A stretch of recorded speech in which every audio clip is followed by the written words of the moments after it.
I So, was in a I was in a performance not too long ago through Palomar College. It was an anti-racist like anthology performance, mhm. and my best friend Shantae and I did this poetry piece where we both wrote part of the poem and performed it together, and that's what I bought my light for. And now I'm like, well, if I'm going to be on camera, I should give myself some light so you can see my face. It's good. It's a good light. So let me ask you, over the last whatever it's been, I guess year and a half, what have you been doing during like the lockdown and the stages of now things opening up creatively? Have you been writing and doing other projects? Obviously, you just talked about the one you just did, but previous to that, did you have any kind of creative routine or anything to kind of keep your sanity going? Well, I feel like routine went out the window. I had a 3 then 4 year old, plus working from home full time, and that just kind of makes any kind of, you know, anything that I want to do kind of on the back burner. So I was teaching classes and um, teaching my daughter to read. Oh, and got her potty trained, all of those things, and just trying to make sure that we had food to eat. Because I something that's interesting about the pandemic to me is how much all boundaries sort of went away. Right. I felt like when I taught in person, I felt much more comfortable telling my students, I'm not really available on the weekend. And now it's no, I am going to be available all the time. And I think something good that's come out of it is that we've realized that students, specifically college students, have so many things they're dealing with, and we haven't been that forgiving and understanding in the past. I thought I was, but I didn't realize how much more understanding I needed to be. So it's kind of finding a way to balance, um, you know, be graceful to my students, but also graceful to myself so that I'm not just on call 24/7. So I'm sort of finding that balance right now. And in the fall, I'm going to go back for face-to-face a little bit, but still be online quite a bit. So that has been an interesting lesson. And then my daughter's starting kindergarten in the fall, and we're not sure what that's going to look like, if she's going to be in person most of the time, all the time. So it's kind of like being open to, I have no idea what's happening. Which is funny because that's actually been my whole life. I just had this illusion of control. You know what I mean? Right. Like, you're like, okay, so this is going to happen, and this is going to happen, and this is going to happen. And I've learned that's not true. It wasn't true then, but it felt like it was true. And now I'm just like, well, whatever. I feel like, and you agree or disagree with this, I feel like in the last year and a half, the idea of plans are Mhm. just, with friends or whatever, just a loose based thing in terms of a schedule, where I feel like people have kind of added the dash ISH onto everything, where they'll say, Plans-ish. well, Yeah. maybe we'll do a Skype around like if you're free like 7:30-ish. And Right. that basically means like anytime between like 7 and 10. You just have to have Sure. your computer on and just go with it. But I think that kind of like equates to everything else in life. I am kind of curious about the soup plantation book. Can you talk a little bit about how that came together? Oh, sure. So soup stories, that was such a fun project. I worked for the soup plantation from the time I was 16 till 26. On and off, I did college and grad school in there. Um, but I had written a piece and was encouraged to kind of explore this topic a little more. So I just started writing, and I had like 64 of these little like flash fiction, well, not really fiction, they're more creative nonfiction. So flash pieces slash poems that were all about the soup plantation. And I really wanted to make this thematic collection.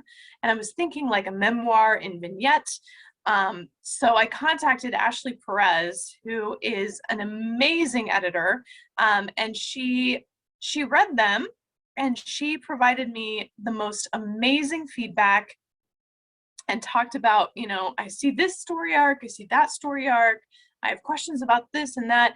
And so then I wrote to all those questions, and I ended up with all the pieces that are in the collection, and actually then some, because I submitted it, and when it was accepted, they took some pieces out and all of that. But it was an exciting process, and it's called Soup Stories. And then during the pandemic, when the soup plantation closed for good, forever, that made me very sad. But I'm like, well, at least I got my soup stories. So anybody who misses the soup plantation, if you want to read a sort of rated R version, coming of age memoir and vignettes set at the soup plantation, some pieces are rated G and some pieces are not. It's supposed to be funny, most of it, but yeah, that's Soup Stories. Well, that's interesting. I wasn't sure because I haven't really had a chance to talk to you about it. When the book came out versus when they closed their doors for good, if there was any kind of concern, because you were saying I definitely worked at this chain restaurant, and it doesn't seem like they would approach or care if they were on their way out the door, but did anything happen like legal wise or? Oh no, I definitely say soup plantation all over inside of that book, but it's titled Soup Stories for the purpose of not getting in trouble. Right. Though now I think I could probably re-release it and call it Soup Plantation Stories and be fine. Might even sell more copies that way now. Right, exactly. And it actually came out officially in 2017, Okay. and then they closed in 2020. Oh, okay. Yeah, it was okay. So fairly close together. Okay, I wasn't sure about that. Yeah. I haven't been to a soup plantation in a while, but I can imagine it's. And you'll never go again. I know. So like me, you are also an actor and a writer and a producer and a filmmaker. And I was kind of curious, your background with that and what kind of got you into that, just in general, I guess. Well, I feel like I wanted to perform from basically the moment I can remember. Whatever I was doing, I wanted an audience, which is funny because in a way I'm a little introverted. Like if I get invited to a party, many times I just won't go, not because I don't care about the people, but it's hard for me to be at a party. Or if I do go, I'll go for like an hour or two and then just, you know, make an exit. But so it's difficult for me to be in big crowds of people, but I love to be on stage. So it's a weird kind of conundrum. But I've read that there are a lot of performers who are like that. So I've always loved to perform. And when I was little, I did dance class, I did gymnastics, I did swim, I did all of this, you know, fun stuff that I love to have a crowd for. And in middle school, I did musicals, and in high school, I did show choir. I did show choir middle school too. And then when I got into college, I started as a theater major and then transitioned over to communication. And in communication, I got to join the speech and debate team, where I got to bring together my passion for performance as well as my passion for argument. So I love this space of like a performance with a meaning, and I utilize whatever medium seems to work at the time, right? So I've done film, I write, and I've written both creatively as well as academically. And then I've done music and a little bit of painting, which isn't very good, but is fun. And so producing was fun because I don't know, I like to do the whole process, right? So, I mean, you and I have produced some stuff together, and that was all fun as well. So, I think it's just kind of this journey of always sort of holding a little bit onto that performance and production side of me. And, as you know, when people have children, sometimes you can't do quite as much. So that's why I'm writing a lot more, because that's something I can do like in 30 minutes. I can sit down and get something written and, save it and edit it later or something like that. And it doesn't take coordinating a bunch of schedules. It doesn't take, renting a camera. So I think for a while, writing will probably be my foot forward into my creative side.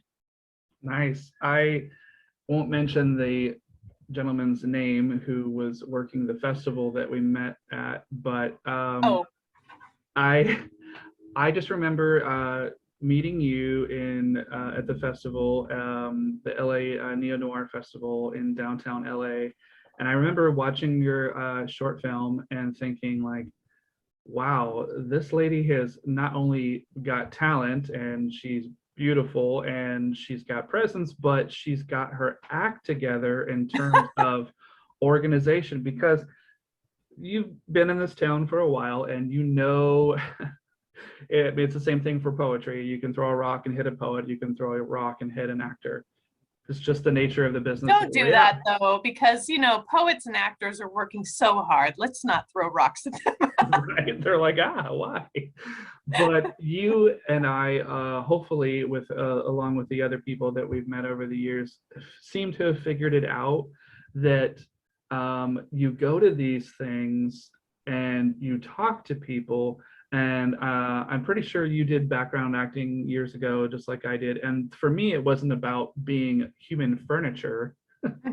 It was about like talking to the other people in the green rooms and saying like, oh, someone's doing a one act and they need somebody to come and do a 5 and under part, or someone's doing a student film. And it's just so many people have that thing where they're going to show up in LA and they're going to be in, they think they're going to be, they have stars in their eyes and be in some big movie. But it seems like you and I kind of connected on that level of let's just do stuff. Right. Let's come up with some stories. We have like a lot of actor friends.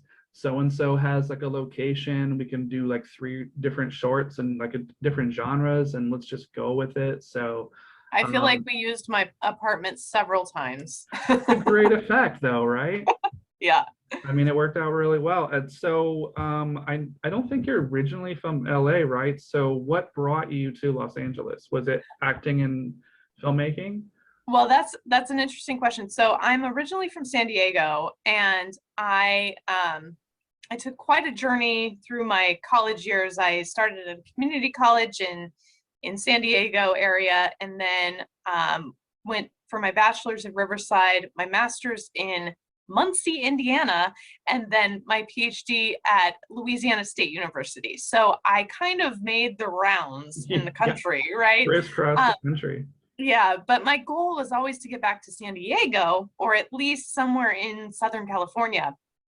So I ended up at a college, within driving distance of Hollywood, and I had a change in my focus at school that allowed my schedule to open up a bit, and I joined an acting class, Mark McPherson's 24/7 acting class, and it isn't actually 24/7. It's just called that. You don't have to show up like constantly, That's right? some acting class. Yeah, it's just, I mean, we are acting 24/7, right? Right. But he's an amazing acting coach. But the thing that he brought to me that I had never experienced before was working on admin. So every week we'd be in career group, and that's how I learned about things like headshots and agents and managers and making your own work. And he would always say, work begets work, right? Like, if you're not being paid for it, well, just do it. You're only as good as your next project, right? Not as good as is probably not the right phrase, but you're only as active as your next project would probably be the right phrase. So it's a lot harder to get that plane off the ground than to like keep coasting and like just inch your way up and up and up. And just what you're saying with background acting, I did a little bit of background acting. In fact, it was really funny. I was in the major crowd scene and Get Him to the Greek, and my sister, who didn't know I was a background actor on that project, actually called me and said, I saw the back of your head in Get Him to the Greek. You had to have been in Get Him to the Greek. And she was right. Like, there's a scene where Jonah Hill is like walking past me, and I'm like, cheering for Russell Brand, and you see my bun like on the back of my head. And I used to always wear the same bun in the back of my head. And my sister was like, I knew it was your bun, which was so funny. So, but yeah, It can only I've be met, one woman. yeah, I know it. Like, I doubt anybody else would have recognized it, but come on, my sister. But it was really the acting class that got me in touch with folks. And you've met several of the folks that I met from acting class, and they just share that motivation for like, let's just make a project, right? Like, Right. who cares if it doesn't turn out perfect? Let's just get it done. So all that experience and meeting folks, just work begets work. That's so important. Yeah, I find that too. I find that if I'm working on something, even if it doesn't have like an end goal, or I don't know when it's going to get done or come out, or especially during the pandemic, it was just like I made a short film last year where we could only do Zoom chat. Yeah. And you know about that. And Yeah. in fact, you put me together with Raina, who I'm actually going to be interviewing later today. So she said to tell you hi. Hi, Rena.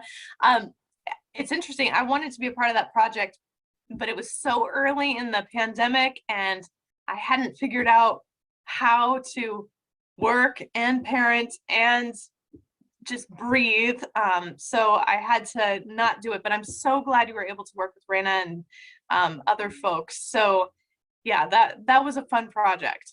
I mean, just to get it done, to do a murder mystery only using Zoom chat. But I think that, and maybe you've run into this, or people have run into this. So last year, almost, not all, but a lot of the film festivals just got canceled or pushed into this year. So Right. it's just an interesting time right now. So do you have anything that you are working on now that you've started that either got pushed off because of the pandemic, or maybe you started it and it's just kind of seeing fruition now? Well, in terms of film, my daughter and I have the same agent, and we have been auditioning constantly via video, and we haven't had anything quite yet. But film takes a lot more time commitment, and so I've been a little more active with my writing this past year. And since Soup Stories, I've published Tumbleweeds, which is a chapbook, and then I've published Writing Our Love Story, which actually won the San Gabriel Valley Poetry Festival in 2020, the long form collection. And then this year in 2021, my chapbook, the villain wore a hero's face, actually came in fourth. So I've been very focused writing wise, and also doing my job that pays the bills. So Right.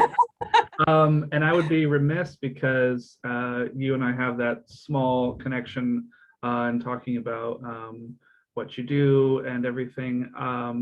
And I've kind of gotten rusty and kind of gotten lax about this, but you are also one of the few people I know that's a speaking person that knows ASL. So I'm really Yes. curious about how you got involved with that. I know how I got involved into it, but I mean, I'm just curious how that happened. Well, you know, I was I was very fortunate when I was young. I went to an elementary school in the Poway Unified School District in San Diego, where we were exposed to a lot of really cool stuff. We had somebody's mom who came in and played guitar and sang folk songs with us every week. My dad actually came in and did art with us on a regular basis. Somebody else's mom came in and cooked latkes and taught us about Hanukkah. I Wow. mean, really cool stuff like that. So in elementary school, I learned the ABCs of ASL, and I'd always been attracted to sign language. And then in choir, we would sign certain songs. Um, and so it's always been of interest to me. But at my college where I teach, we have a tutoring center where people can come for their communication classes, and they can also come for their sign language classes.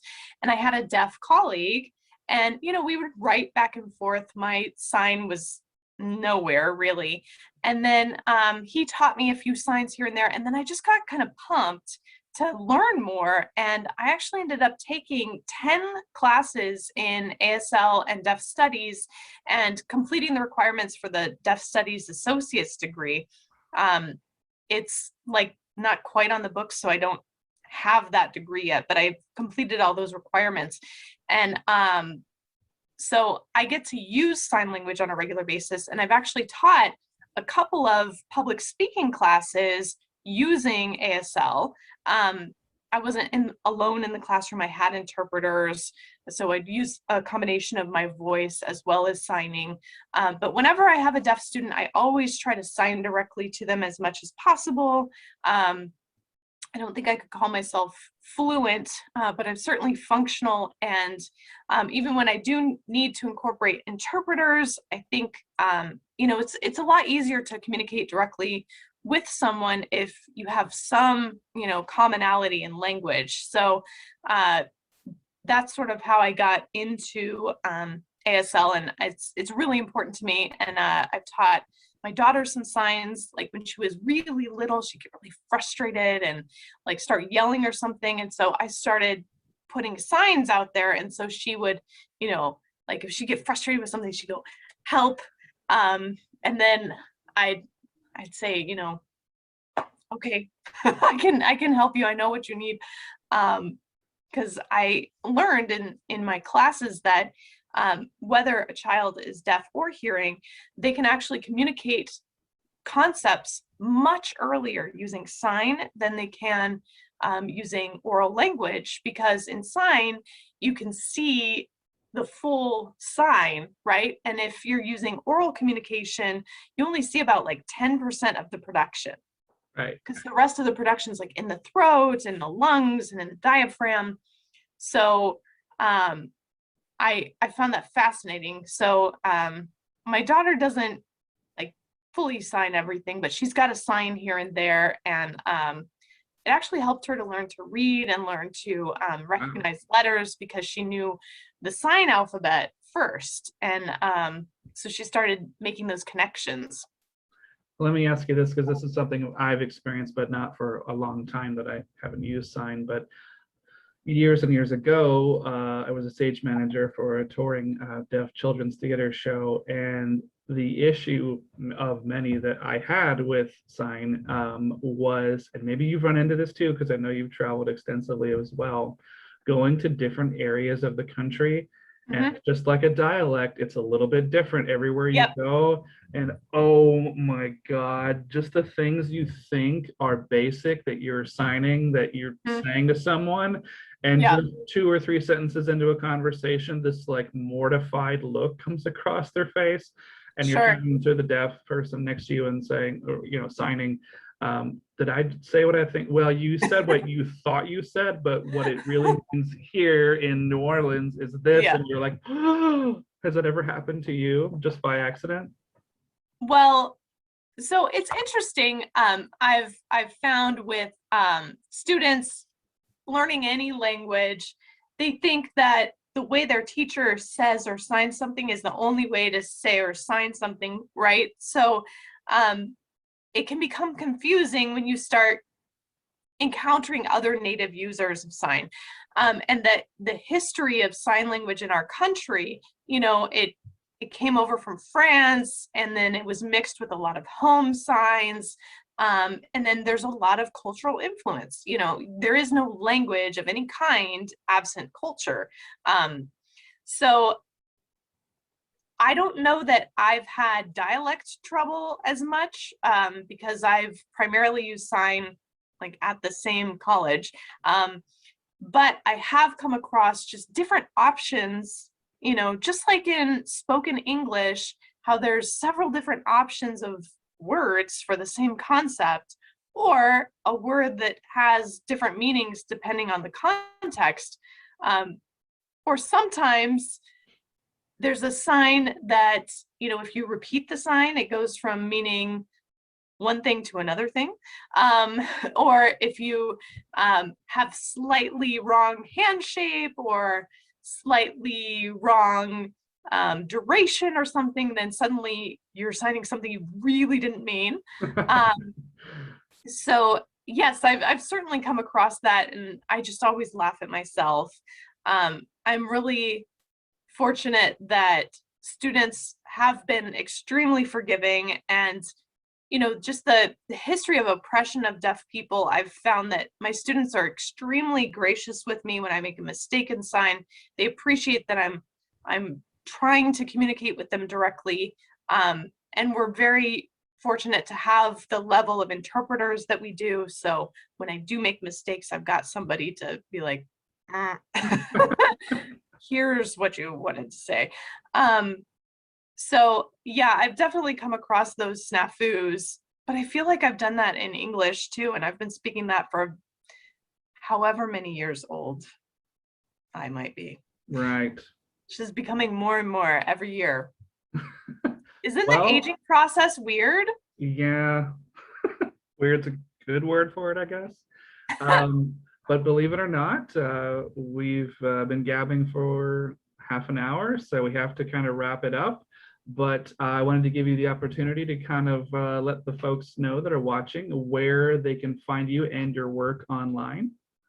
All right. Well, I have several names that you can find my work under, given marriages and whatnot. So if you Google Crystal Lane Swift, CLS Ferguson, or CLS Sandoval, you are going to see my work. My latest poems are on Literary Yard, and my latest collection will be coming from, well, it's a chapbook, but it'll be coming from Spectrum Publishing, or possibly Four Feathers, which is one of their partner presses.